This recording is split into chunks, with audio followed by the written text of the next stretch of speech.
निवडणुकांसाठी मतदान होत आहे।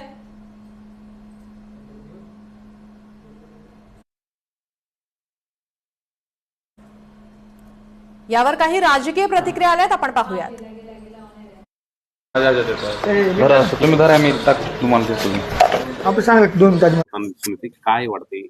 सर्वप्रथम कागल आणि कागल विधानसभेच्या एक विजन मॉडेलसाठी आदरणीय मुश्रीफ साहेब असेल, मी असेल, माननीय मुख्यमंत्र्यांच्या मध्यस्थीमुळे आम्ही एकत्र याचा निर्णय घेतला आणि दोन्ही पार्टीज मागच्या 10-12 दिवसांमध्ये त्यांनी प्रचंड कष्ट घेऊन लोकांपर्यंत आमचं विजन डॉक्युमेंट पोहोचवण्यासाठी हा प्रयत्न केलेला आहे, कागलमध्ये आणि मुरगुड दोन्ही ठिकाणी।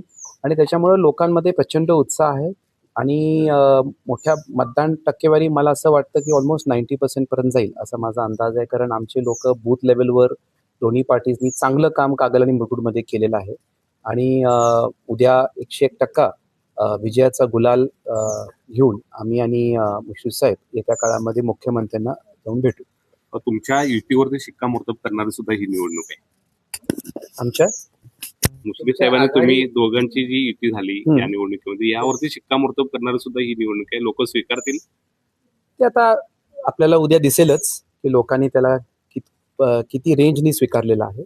आणि मी जसं आम्ही दोघं म्हटलोय की एक long term point of view आम्ही हे एकत्र याचा निर्णय घेतलाय। सुरुवात नगरपालिकेतून आहे आणि येत्या सगळ्या इलेक्शन्समध्ये आम्ही एकत्र राहायचा निर्णय घेतलाय। मंडलिक साहेबांनी तुमच्या विरोधात इथे आघाडी उभा केलेली आहे, कागलला असू दे किंवा मुरगुडला असू दे, तिथलं चित्र एकूणच काय दिसते?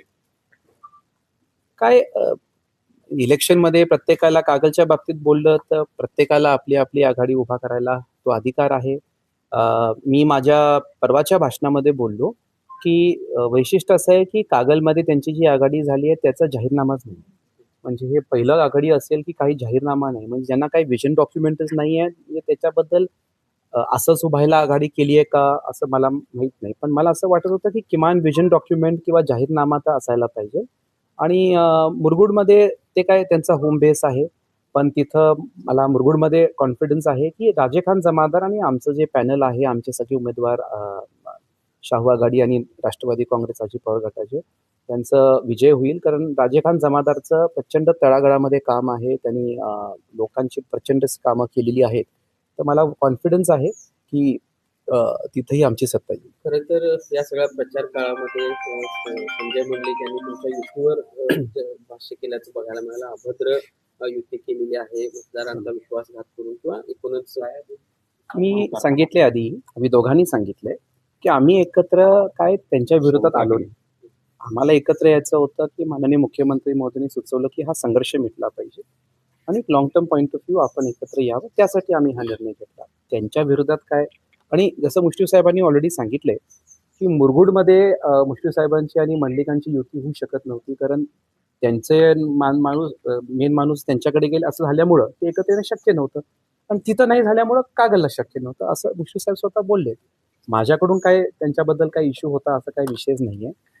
राहिले प्रश्न की हे बघा, कागलमध्ये इतिहासामध्ये अशा युत्या झालेल्या आहेत, स्वर्गीय राजेसाहेब मंडलिक साहेब एकत्र आले, बाबा आणि मुश्रीफ साहेब एकत्र आले, मुश्रीफ साहेब आणि संजय दादा पण एकत्र होते। मला त्यांना आठवण करून द्यायची 2015च्या केडीसी इलेक्शनमध्ये काय झालं, तर मला असं वाटतं की फार इतिहासात मध्ये आपण सगळी गेलो तर विनाकारण फाटे फुटतील।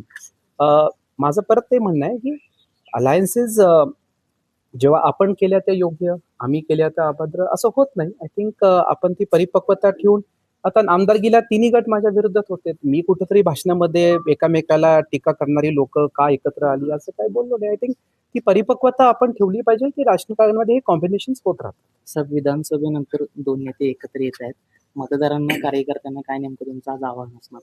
मी जसं एक स्पष्टपणे परवाच्या भाषणात बोललो आणि मी आज परत नमूद करतो की आम्ही एकत्र आल्यानंतर आम्ही जे एक पत्रक काढलं त्याच्यामध्ये आम्ही आमचे जे दोन्ही बाजूचे कार्यकर्ते होते त्यांची माफी मागितली। त्याच्यामध्ये मीडियामध्ये काहीतरी वेगळाच परसेप्शन गेलाय।